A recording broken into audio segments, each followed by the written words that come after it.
Respira hondo. Permite que el silencio llene la habitación y con él vacía tu mente de la imagen preconcebida que tienes de San José. Olvida por un instante al carpintero sereno de las figuras del pesebre, a esa figura silenciosa y obediente que se arrodilla perpetuamente en la paja, un personaje secundario en el gran drama del nacimiento de Cristo. Esa imagen, aunque piadosa, es plana, un ícono bidimensional. Pero la historia, la verdadera historia humana, nunca es plana. Es un abismo de complejidades, miedos y decisiones que cambian el mundo. Ahora, atrévete a hacer una pregunta distinta. ¿Y si ese santo del silencio fue en realidad un hombre que gritó en la oscuridad?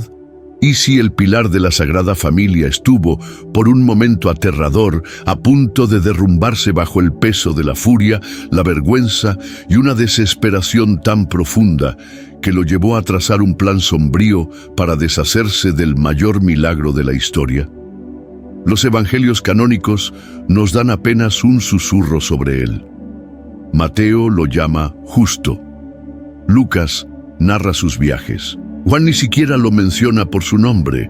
¿Por qué este silencio? ¿Por qué el hombre elegido por Dios para ser el padre terrenal de su Hijo es casi un fantasma en su propia historia? Este silencio ha creado un vacío, un misterio que ha perdurado 2 milenios, y es en este vacío donde florecen las preguntas más profundas. Hoy no nos conformaremos con los susurros. Vamos a buscar los ecos, las voces que se encuentran en los márgenes de la historia, en textos que por razones complejas y fascinantes no forman parte de nuestra Biblia actual. Nos sumergiremos en un manuscrito antiguo, el llamado Protoevangelio de Santiago, un documento que se atreve a pintar un retrato de José tan vívido, tan conflictivo y tan dolorosamente humano, que podría cambiar para siempre tu comprensión de la fe. Este no es un viaje para confirmar lo que ya sabemos. Es una expedición arqueológica al alma de un santo para desenterrar el lado oscuro que lo hizo verdaderamente heroico. Para comprender la crisis de un hombre, primero debemos comprender el mundo que lo moldeó. Transportémonos a la Galilea del siglo I a.C. Judea no era una tierra de paz idílica, era un caldero hirviendo bajo el yugo de Roma. Las legiones romanas eran una presencia constante, sus sandalias resonando en las calles de Jerusalén, sus estandartes con el águila imperial proyectando una sombra sobre el templo sagrado. Herodes el Grande, un rey cliente de Roma, gobernaba con mano de hierro y una paranoia legendaria, adornando la tierra con magníficas construcciones, mientras masacraba a cualquiera que percibiera como una amenaza. En este clima de opresión y humillación, el aire estaba cargado de una expectativa febril. Las profecías antiguas, las palabras de Isaías, de Miqueas, eran recitadas con fervor en las sinagogas. El pueblo judío anhelaba un Mesías, un libertador que restauraría el trono de David y expulsaría al invasor pagano. Pero nadie, absolutamente nadie, imaginaba que este Salvador nacería en la oscuridad de un establo, de una virgen adolescente, bajo la protección de un humilde carpintero de Nazaret. Nazaret no era la metrópolis de Jerusalén, era una aldea insignificante, enclavada en las colinas de Galilea, un lugar tan pequeño que probablemente ni siquiera aparecía en los mapas romanos. La vida aquí se regía por ciclos agrícolas y rituales religiosos inmemoriales. La comunidad era el centro de todo. El honor de una familia era su posesión más preciada y la vergüenza una mancha que podía destruir generaciones. La ley de Moisés no era una simple guía espiritual, era el código civil, penal y social que dictaba cada aspecto de la existencia. Y es crucial que entendamos esta ley para sentir el peso que cayó sobre los hombros de José. El matrimonio no era un evento de un solo día, era un proceso de 2 etapas. Primero, el Kiddushin, o esponsales, un compromiso legal tan vinculante como el matrimonio mismo. Desde ese momento, María era legalmente la esposa de José. Cualquier intimidad con otro hombre no era simple fornicación, era adulterio, y el castigo, según el libro del Deuteronomio, era inequívoco y brutal: la muerte por apedreamiento para ambos. Esta no era una amenaza lejana, era una posibilidad real y aterradora en la sociedad de José. Su decisión no afectaría solo su futuro o el de María, era literalmente una cuestión de vida o muerte. Ahora que hemos pintado el lienzo de su mundo, debemos examinar las herramientas que usaremos para descubrir su historia: los textos perdidos. Cuando abres una Biblia hoy, estás viendo una colección de libros, una biblioteca sagrada cuyo contenido fue el resultado de siglos de debate. Cientos de evangelios, cartas y apocalipsis circularon en los primeros siglos del cristianismo. Textos como el Evangelio de Tomás, el Evangelio de Pedro o el Apocalipsis de Pablo. Entonces, ¿por qué estos no están en nuestras Biblias? El proceso de formar el canon del Nuevo Testamento fue largo y complejo. Los líderes de la iglesia primitiva, hombres como Ireneo, Tertuliano y Atanasio, establecieron criterios para decidir qué escritos eran divinamente inspirados. Buscaban un origen apostólico, es decir, que el texto pudiera rastrearse hasta un apóstol o un discípulo cercano. Buscaban la ortodoxia, que la enseñanza del libro estuviera en línea con la fe transmitida. Y buscaban el uso generalizado, que las iglesias de todo el mundo romano ya estuvieran usando ese texto en su liturgia. Muchos textos fueron excluidos, algunos por contener enseñanzas gnósticas consideradas heréticas, pero otros, como nuestro texto clave, el protoevangelio de Santiago, fueron apartados por razones distintas. No se consideró que contradijera la fe central, sino que la adornaba con detalles que los primeros padres consideraron legendarios o innecesarios. Su propósito era claro: llenar los vacíos biográficos de los evangelios canónicos, especialmente en lo que respecta a la vida de la Virgen María. De hecho, es de este texto, y no de la Biblia, de donde la tradición cristiana obtiene los nombres de los padres de María, Joaquín y Ana. Por lo tanto, no debemos ver este manuscrito como una falsificación, sino como un testimonio de la piedad popular del siglo II, un intento de comprender y venerar a las figuras sagradas de una manera más íntima y detallada. Al abrir sus páginas, no buscamos reemplazar los evangelios, sino escuchar un eco, una tradición antigua que nos ofrece una ventana única al corazón de un hombre que la historia oficial dejó en las sombras. Es hora de conocer al José del protoevangelio. Este texto nos presenta una imagen radicalmente diferente del carpintero. No es un joven prometido en la flor de la vida, es un hombre anciano, un viudo que ya ha vivido una vida plena, que ha criado a sus propios hijos, cuyos nombres incluso se mencionan. Es un hombre que tras la muerte de su primera esposa busca la paz del retiro. Pero el destino, o más bien Dios, tiene otros planes. La narrativa es cinematográfica. El sumo sacerdote del templo de Jerusalén, preocupado por el futuro de la joven María, una virgen consagrada que ha alcanzado la mayoría de edad y ya no puede permanecer en el santuario, convoca a todos los viudos de Judea. José, a regañadientes, se une a la multitud. El sumo sacerdote ora y realiza un sorteo divino. Cada hombre presenta su vara, y la de José es la elegida. Según el texto, una paloma blanca emerge de la punta de su vara y se posa sobre su cabeza, una señal inequívoca del cielo.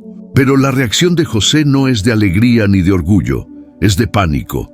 Él protesta: «Ya tengo hijos y soy un hombre viejo, mientras que ella es una niña. Temo convertirme en el hazmerreír de los hijos de Israel». Puedes sentir su angustia. No es un honor, es una carga. una responsabilidad aterradora. Él, un anciano, debe ser el guardián de la pureza de la joven más sagrada de Israel. Su temor es palpable. Teme al juicio social, a la habladuría, a su propia capacidad para cumplir una tarea tan monumental. Acepta solo bajo la amenaza del castigo divino por desobedecer. Este no es el José sereno y obediente de nuestra imaginación. Este es un guardián reacio, un hombre empujado a un destino que no eligió y que no comprende. Con esta pesada carga sobre sus hombros, José lleva a María a su hogar. Pero él es un tectón, un constructor. Su trabajo lo obliga a viajar. El protoevangelio nos dice que partió para trabajar en construcciones lejanas, dejando a María al cuidado de su familia. Estuvo fuera durante meses, quizás medio año.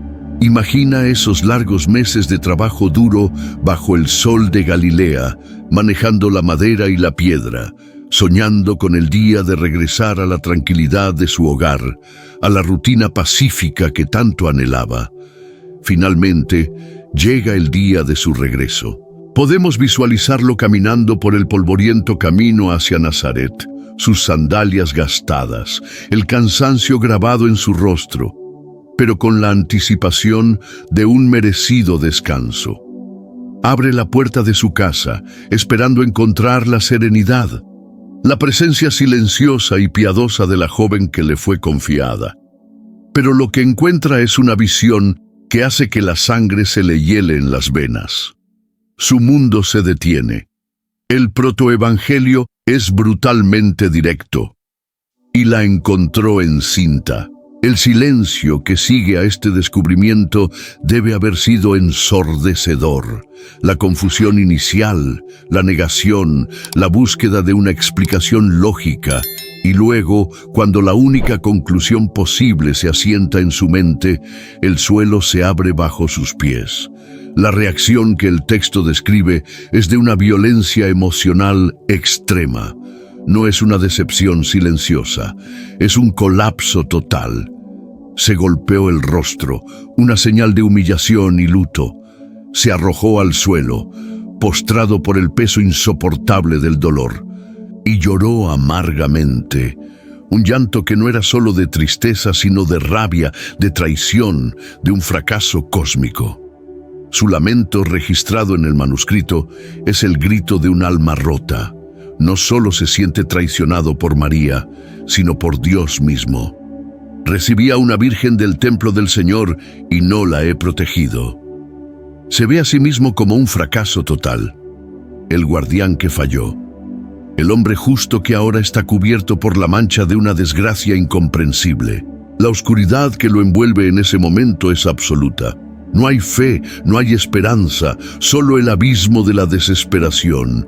Y es en este abismo donde su dolor comienza a mutar en algo más peligroso. La tristeza da paso a la ira, y la ira lo lleva a un laberinto legal y moral del que no parece haber salida. Aquí su mente se convierte en un campo de batalla. Por un lado está la ley de Moisés, la palabra de Dios tallada en piedra. Como hombre justo, su deber era defenderla. La ley exigía una investigación, un juicio público. La comunidad debía ser purgada del pecado. Esconder la ofensa de María sería, en sí mismo, un pecado, una complicidad que lo haría impuro ante Dios y ante los hombres. La presión social para actuar, para limpiar su honor y el de la comunidad, debió ser inmensa. Por otro lado, está la duda, una duda que se mezcla con un atisbo de misericordia. El texto nos muestra su tormento. Si oculto su pecado, me opondré a la ley del Señor. Si la expongo ante los hijos de Israel, temo que lo que hay en ella sea obra de un ángel, y yo sea hallado entregando sangre inocente al juicio de la muerte. Esta es la frase clave. En medio de su furia y su dolor, una parte de él se resiste. ¿Es posible que haya algo más? ¿Podría ser que su percepción de la realidad estuviera equivocada? Quizás La piedad innegable de María, su devoción, sembraron en él una semilla de incertidumbre. Acusarla se sentía mal. No solo inconveniente, sino fundamentalmente incorrecto, como si estuviera a punto de cometer un sacrilegio. Y finalmente está la vergüenza. En la cultura del honor del Medio Oriente, la vergüenza no era un sentimiento privado, era una muerte social. La situación de José era una catástrofe pública. Él, el anciano respetado, sería visto como un necio cornudo. Su casa, una fuente de escándalo. El nombre de su familia, arrastrado por el lodo. Esta humillación era tan aterradora como el juicio de la ley. Atrapado en este torbellino de deber, duda y vergüenza, su mente febril busca una salida, una solución que pueda, de alguna manera, salvarlo de la ruina total. Y la encuentra. Su decisión, nacida de la oscuridad y el compromiso, es el plan que Mateo también menciona, pero que ahora entendemos con una profundidad aterradora. Repudiarla en secreto. No la entregaría a los lapidadores. Su misericordia o su duda se lo impedía, pero tampoco podía vivir con ella. Su honor, su entendimiento de la ley se lo prohibían, así que la abandonaría, la enviaría lejos, en silencio, para que desapareciera de su vida y de su mundo. Un divorcio secreto que la dejaría sola, embarazada y sin protección, pero viva. Para José, en la oscuridad de su juicio, esta parecía la única opción, un mal menor nacido de una situación imposible. El plan estaba sellado en su corazón torturado. El amanecer traería la ejecución de su triste sentencia. La historia de la salvación, el destino del mundo, pendía del hilo de la resolución de este carpintero quebrantado. Y así llegó la noche. Pero no fue una noche de descanso. Fue, sin duda, la noche más oscura del alma de José. Una noche de insomnio, de dar vueltas en su lecho, de repetir los argumentos en su cabeza, de sentir el peso de un universo sobre sus hombros. La decisión estaba tomada, pero la paz no llegaba. Era la calma tensa que precede a una tormenta, o en este caso, a una intervención divina. Es en este preciso momento de desesperación absoluta que el cielo irrumpe en la tierra. Mientras José duerme un sueño agitado, la realidad se desvanece y es reemplazada por una visión. Un ángel del Señor se le aparece. No es una imagen borrosa o un susurro ambiguo. Es una presencia de luz y poder que llena la habitación de su mente, disipando las sombras de su angustia. La autoridad de esta aparición es total, y su mensaje, cada palabra, está diseñado para sanar y reorientar el alma rota de José. El ángel comienza: José, hijo de David. Estas primeras palabras son un bálsamo y un recordatorio. No lo llama carpintero ni anciano, lo llama hijo de David, conectándolo instantáneamente con la estirpe real, con las promesas mesiánicas, con un destino mucho más grande que su crisis personal. Le recuerda quién es él en el gran plan de Dios, no solo a los ojos de los hombres. Luego, el ángel aborda directamente la raíz de su tormento. No temas. Conoce su corazón. Sabe que detrás de la ira y el juicio, la emoción dominante es el miedo. Miedo a la vergüenza, miedo a la ley, miedo a lo desconocido, miedo a haber sido engañado. El mandato celestial es directo: depón tu miedo, porque lo que vas a escuchar requiere una confianza total. Y entonces, la revelación que lo cambia todo: recibir a María tu mujer, porque lo que en ella ha sido engendrado es del Espíritu Santo. En una sola frase, la realidad de José es demolida y reconstruida sobre un nuevo fundamento. No hay traición, hay un milagro. No hay pecado, hay santidad. No hay deshonra. Hay un honor tan inmenso que apenas puede comprenderlo.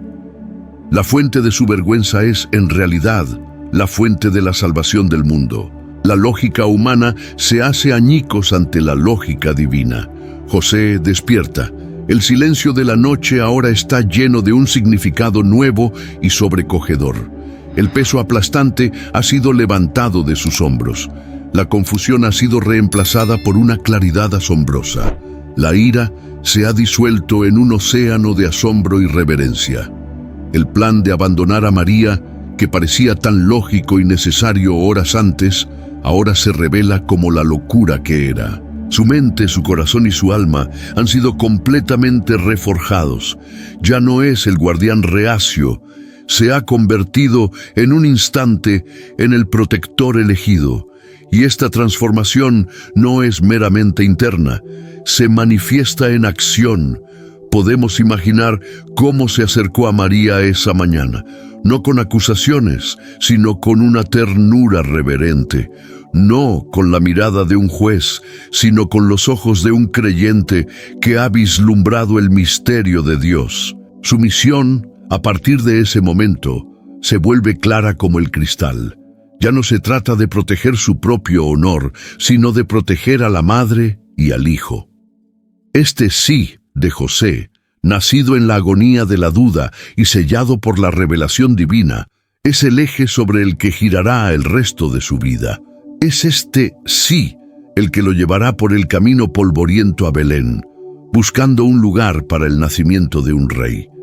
Es este sí el que lo hará improvisar una cuna en un pesebre.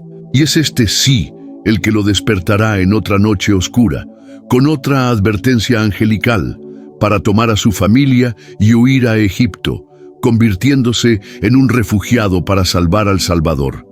Todas las pruebas futuras, toda su fuerza silenciosa, toda su protección inquebrantable, son el fruto de haber enfrentado y superado su propia oscuridad. Se convirtió en el pilar de la Sagrada Familia porque primero permitió que Dios reconstruyera sus propios cimientos rotos. Y así llegamos al final de nuestro viaje arqueológico.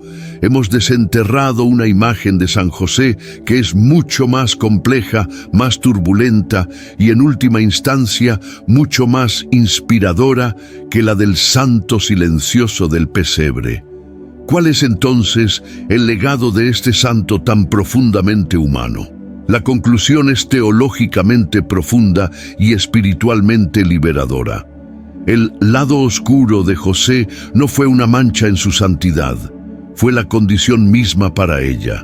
Su historia nos enseña que la fe verdadera no es la ausencia de duda. La fe verdadera es lo que hacemos cuando la duda nos grita al oído. La obediencia a Dios no se mide en la calma, sino en la tormenta. La duda de José, su ira, su desesperación, no fueron fracasos. Fueron el crisol, el fuego purificador en el que una fe teórica se convirtió en una confianza probada y verdadera. Y esto, al final, es lo que su historia significa para nosotros, 2 milenios después. Vivimos en un mundo que nos exige perfección, pero nuestras vidas están llenas de dudas, miedos y noches oscuras. ¿Cuántas veces nos hemos sentido como José, abandonados por un plan divino que no entendemos? ¿Cuántas veces hemos sentido la amargura de una aparente traición, la vergüenza de un fracaso, y hemos estado tentados a abandonar, a tomar el camino más fácil, a repudiar secretamente las responsabilidades que nos parecen demasiado pesadas? La historia de José nos dice, está bien, yo también estuve allí. Nos da permiso para ser humanos en nuestro camino espiritual. Nos asegura que Dios no nos llama porque seamos fuertes, sino que Él se deleita en manifestar su fuerza en nuestra debilidad. No nos pide que nunca entremos en la oscuridad, sino que confiemos en que su luz nos encontrará allí. El legado de José es un mensaje de esperanza radical.